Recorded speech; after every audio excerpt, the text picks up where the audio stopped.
ஏமா உங்க வீட்டுக்காரர் வரலையா? அவன் கிடக்குறான் புறம்போக்கு. அவனை பத்தி என்ன பேசு. என்ன புருஷனை பத்தி பேசின உடனே குப்புன்னு ஏறுது இந்த அம்மாவுக்கு.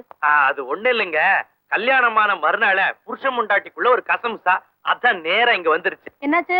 சாதாரண நூல் பட விவகாரங்க. வாங்கி தர மாட்டேன்ட்டாரா? இல்லைங்க, தோச்சு கொடுக்க மாட்டேன்னு சொல்லிட்டான்.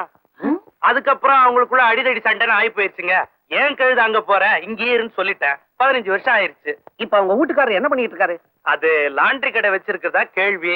ஆனா என் பையனை பத்தி நீங்க கவலையே பட வேண்டாம். புடவை நல்லாவே துவைப்பான். எல்லாம் ஏற்றேலி. பேசிட்டு இருந்தா எப்படி? பொண்ணை கண்ணிலே காட்ட மாட்டேங்கிறாங்க. அது பொண்ணு ரொம்ப வெக்கப்படுதுங்க. பின்ன இருக்காதா என்ன? அந்த காலத்துல நான் வெக்கப்படல. அது சரி, நாம என்ன சினிமா படமா எடுக்கிறோம்? கையில காப்பி டம்ளர் கொடுத்துட்டு ஒவ்வொருத்தர் காலையா விட சொல்றதுக்கு. நீ என்ன பண்ற? சமையல் ரூம் போய் அந்த பொண்ணை பார்த்துட்டு சிக்னல் கொடு. நாங்க எல்லாரும் சைடுல கியூல நின்னுட்டு ஜாட மூர்த்தரா பார்த்துட்டு